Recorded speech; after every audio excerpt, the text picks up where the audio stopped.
Ocoee overrides an Orange County ordinance on the selling of pets. Lots of events and festivals throughout West Orange. COVID-related debates flame on. And a book in your child's local school library that you need to know about. The date is October 28th, 2021. And we're going to go through these stories and more. Welcome to West Orange on the Go. My name is Austin Arthur, and this is where we do local news and comment.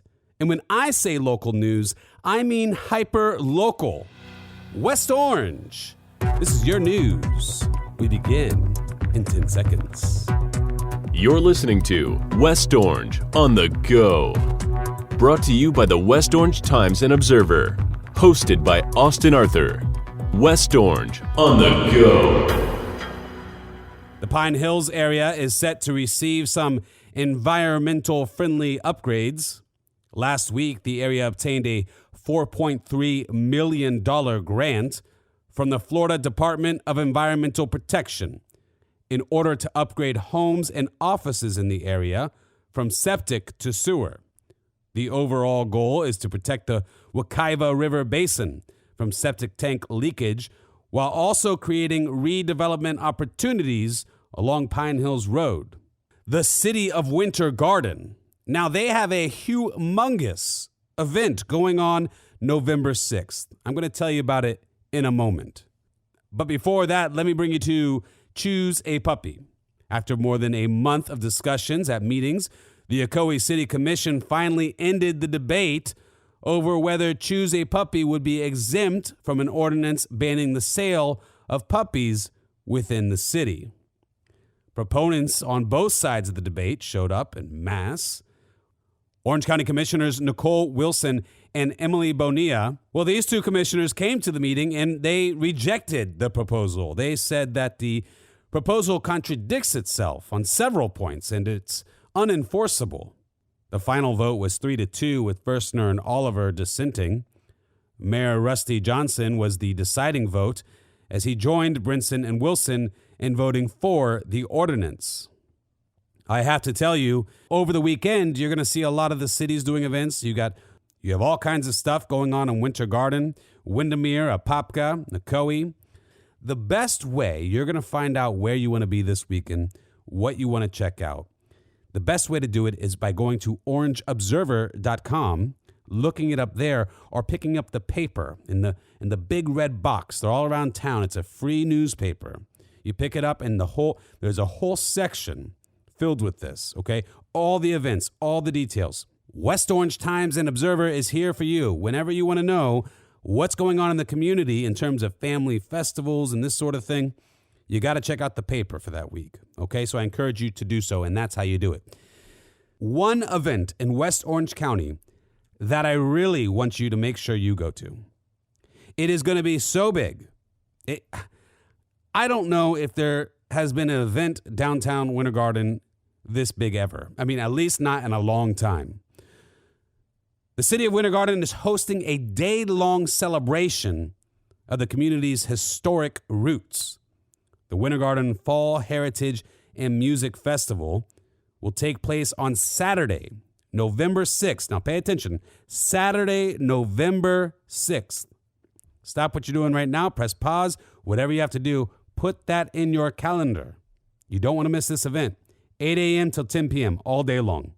The event is going to include 19 bands. 19 bands across 5 stages. There's going to be street performers, sport games, the hay maze, fall activities, all kinds of fall activities, heritage exhibits, much more for all ages, for the whole entire family. It's perfect for a family day. Or, if you don't have your own family yet, maybe you go with your girlfriend, your boyfriend, whatever, your friends, your buddies. So let's get that down. November 6th, 8 a.m. till 10 p.m. Music and festivities will be throughout downtown WinterGarden, as well as Sam Williams Little League Complex and at the Veterans Memorial Park. It is going to be huge, and I expect you to be there. Orange County firefighters are continuing to rally against a county-wide vaccine mandate. The firefighters and their attorney held a conference on Sunday in front of the Orange County Administration Building to call for the court to grant an emergency injunctive relief against Orange County. Earlier this month, a group of Orange County Fire Rescue firefighters, EMTs, and paramedics filed a lawsuit against the county regarding its mandate. The firefighters' demonstration took place 5 days after Orange County fired longtime Battalion Chief Stephen Davis. According to county officials, Davis was fired October 19th after he refused to reprimand unvaccinated firefighters. Davis is a veteran of the U.S. Army and had 14 years of service and experience at the Orange County Fire Rescue Department. A status hearing regarding the firefighters' lawsuit will take place in the next few weeks. Also today, after this broadcast is launched, Orange County Public Schools will announce their final decision on the face mask mandate.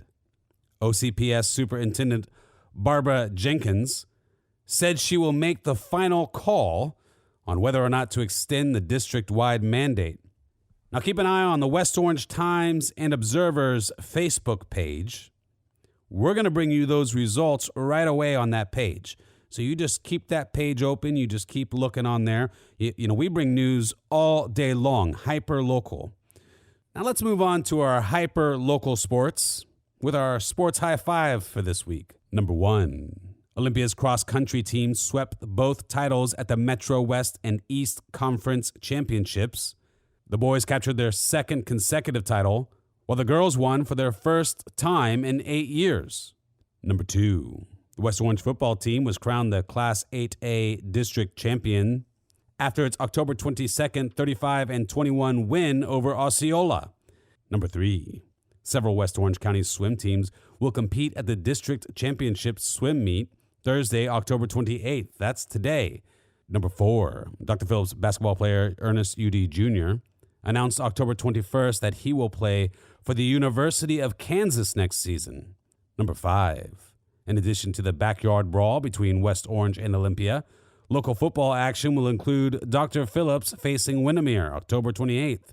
Ocoee will go on the road to play Westport on Friday, October 29th, that's tomorrow, before hosting their rescheduled game against Apopka on Tuesday, November 2nd.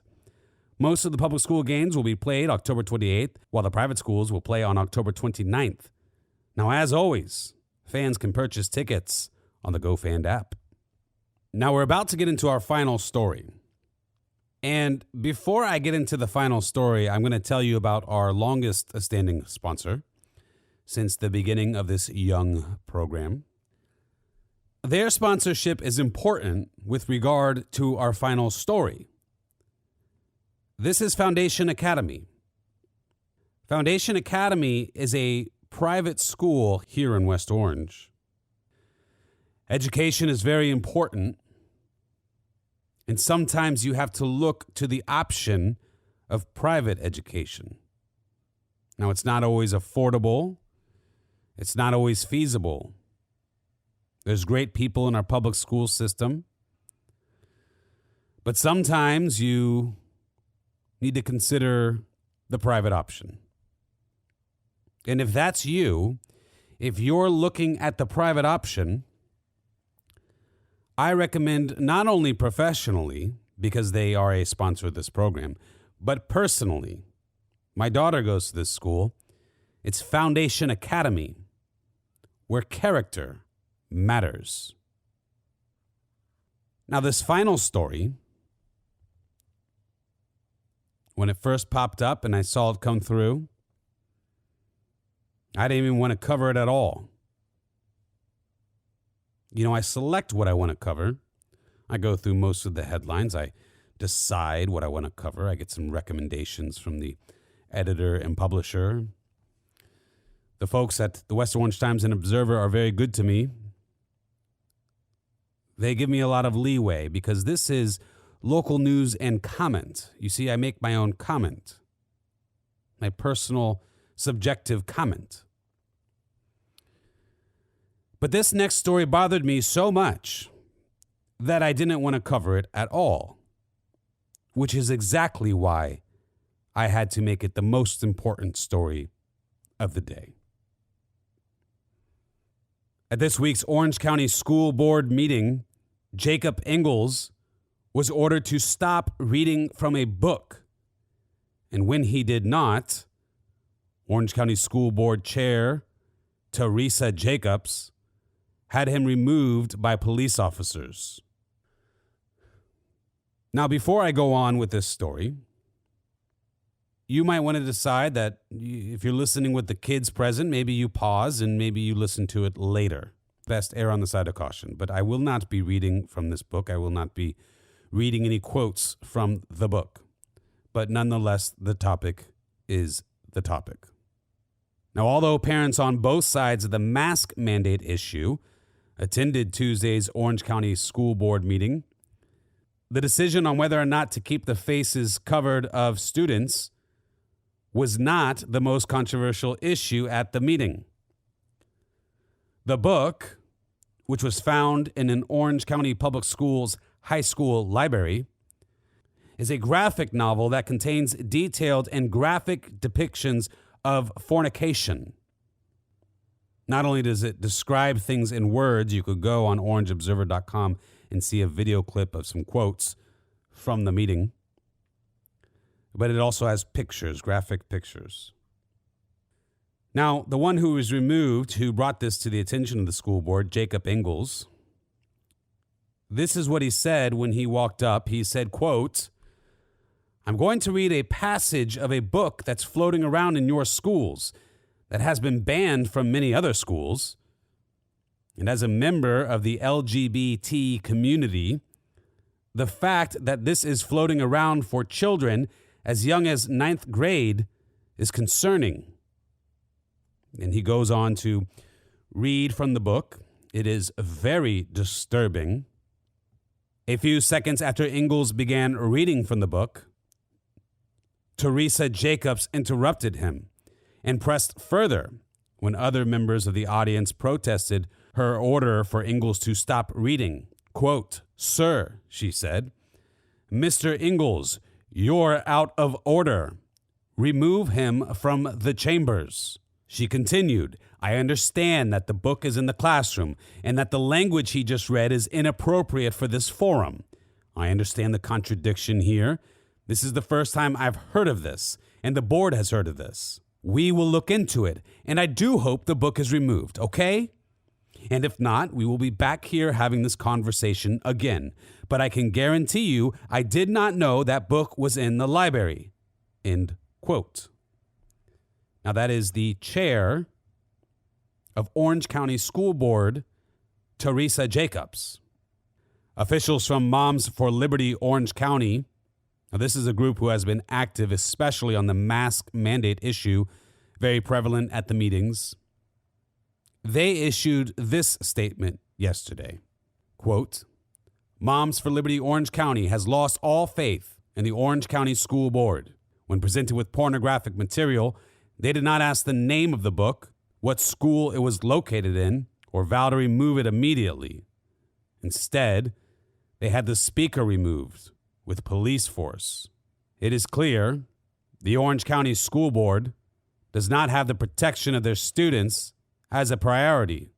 This material is pornographic, and the school board is, in essence, distributing pornographic material to minors. Moms for Liberty believes the school board should step down."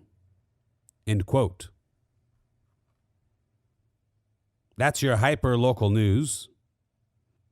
Now, what do we do with that information? I want to thank you for taking the time to walk through this week's hyper-local news with me. Together, we are more informed.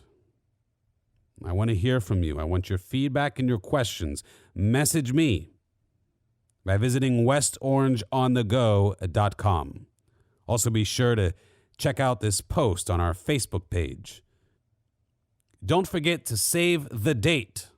Saturday, November 6th. Bring your children. The great city of WinterGarden is having their Fall and Heritage Music Festival. This is the sort of thing we need to be doing with our children, our grandchildren. Things like this great event, WinterGarden. I love that city. This has been Austin Arthur with the West Orange Times and Observer. And until next week, have a happy and blessed weekend. West Orange on the Go is brought to you by the West Orange Times and Observer. Hosted by Austin Arthur. West Orange on the Go.